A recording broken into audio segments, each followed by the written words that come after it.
Okay, we are now live on Instagram. I hope you're all well out there in Instagram land. And this is my regular chat.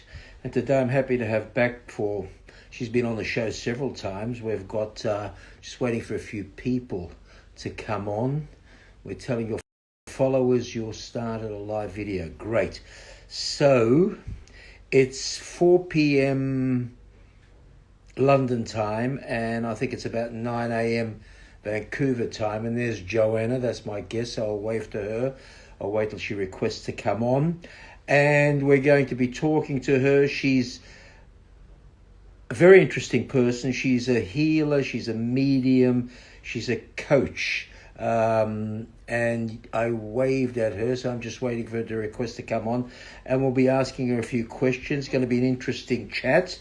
We're going to talk about truth, and there's her request. So stay tuned as we talk to Joanna, the healer. Go. Just waiting for a few minutes. Join us if you're watching. Hello. How are you? There we are. I'm good. How are you? Fantastic. Thank you. Nice to see you. Chilly over here. What about there?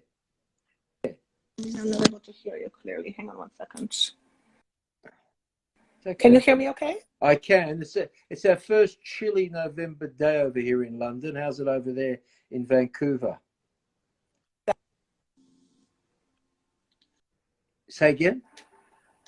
I said you cut out there for a second. I missed what you said. Oh. Yeah, okay. So I was talking about the weather, so it's not terribly I was trying to make small talk, and then I thought to myself, what are you, the weatherman? So you know, that could be my next gig. How are you? I'm good, and you? I'm good.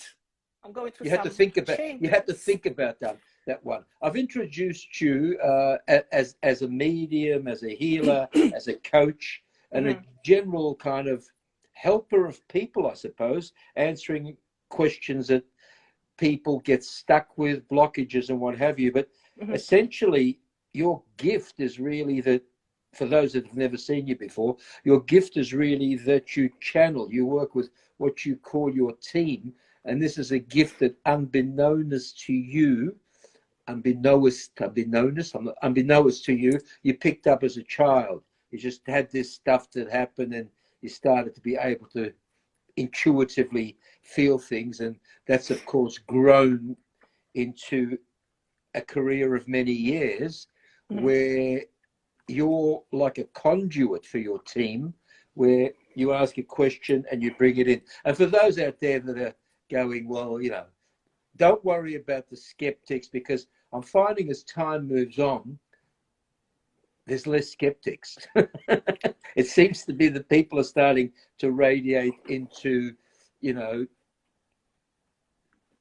the non-understandable, the what they don't know that they don't know.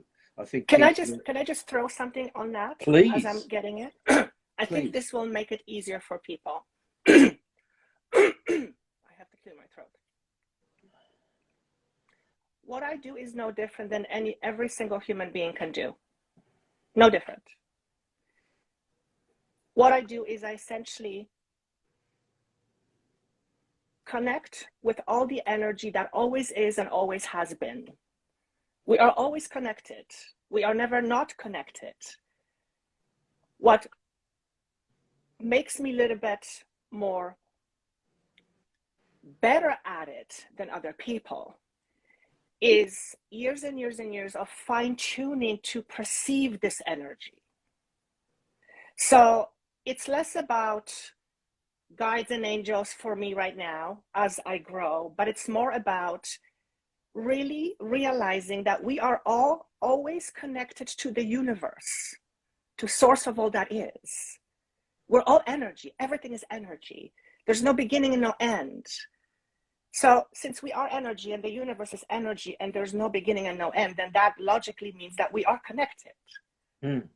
So what makes us feel disconnected is the good old brain. The human 3D construct that tells us we are not this, we are not that, this is bad, this is evil, this is good, this is God, this is not God, this is angel. And all these perceptions, many of them act as limiting ways of perceiving this energy. So all I am doing is clearing my own cobwebs that prevent me from seeing. And the more cobwebs I clear, the more I am able to perceive. So then I can say, hey, this is how you begin to perceive, by looking at your limitations, which are, for the most part, very unconscious. Which is a good segue into what we're going to talk about in some aspects.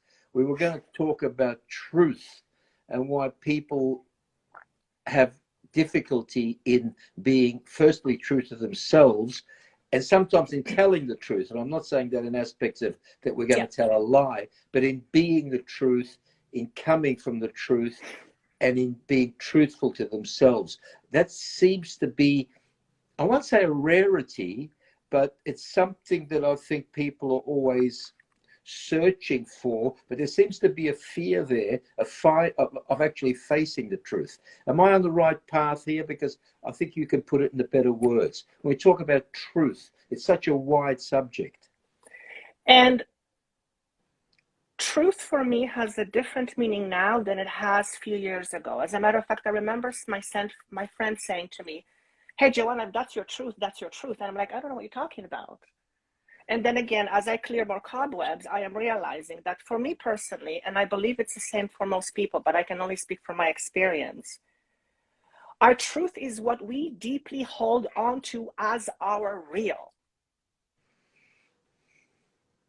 Okay. Our beliefs, how we see ourselves, how we see the world, how we experience our experiences, how I perceive you, how you perceive me, all that is our truth. In other words, what is real to me is my truth. Okay, I'm just going to jump in to say, if I can, I get that, but how do we find it? I think a lot of people are searching for it and can't actually harness it. Okay, as you're saying to me, they're saying, talk about feelings. So one of the things that I focus on in my coaching, and notice I've changed to a self-mastery coach, because as I grow, I don't want to be thought of as a healer, because I'm not going to magically heal you and take stuff away from you. That doesn't happen. No. But that's the perception.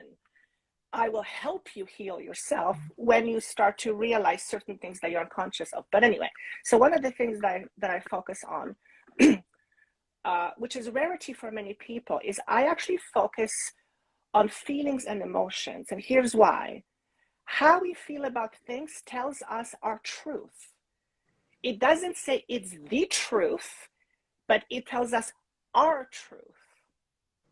And oftentimes, and you know this, I'm sure, we tend to not want to feel, we want to push away feelings, particularly feelings that don't feel particularly good. We want to push them away. We want to get rid of them. But here's the problem.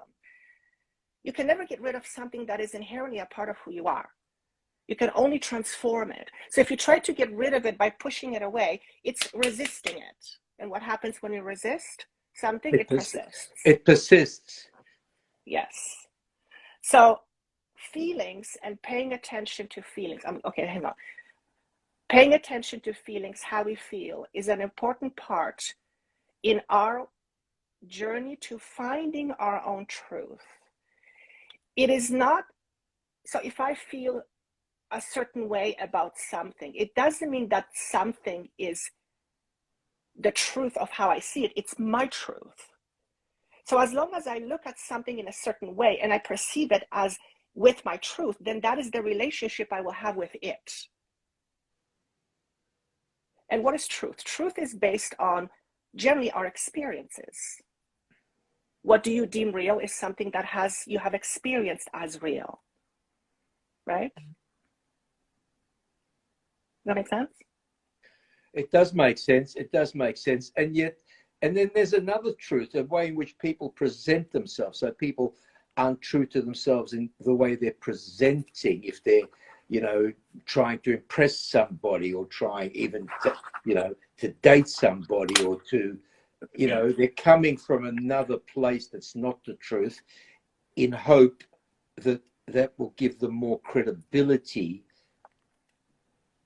in their persona?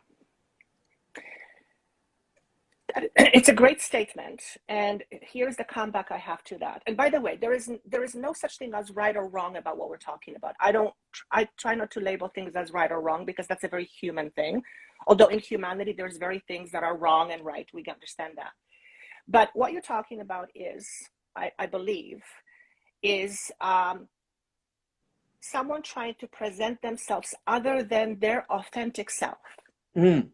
For the purpose of adoration, love, security, validation, acceptance, and all the other things that we human needs in order to thrive, not just to survive, but to thrive. Yeah. But here's the problem. It's really a fear. All those things. 100%. It's really a fear. And, correct. Because when we try to project ourselves as something that we are not, it is because we somehow believe that who we are, the way we are, is somehow not good enough, not accepted, yada, yada, yada. But here's the problem. When that happens, we are basically out of alignment with who we are, which is our truth. And energetically, that is picked up. Energetically, we're not getting away with anything there, because energetically, the people around us that are feeling that are picking that up. Because energy doesn't lie. I like that. We can fool people with our beliefs, with what we say, with what we think, but energy never lies. I guess that's why vulnerability is so appealing. It is not only appealing, I consider it as one of the greatest strengths.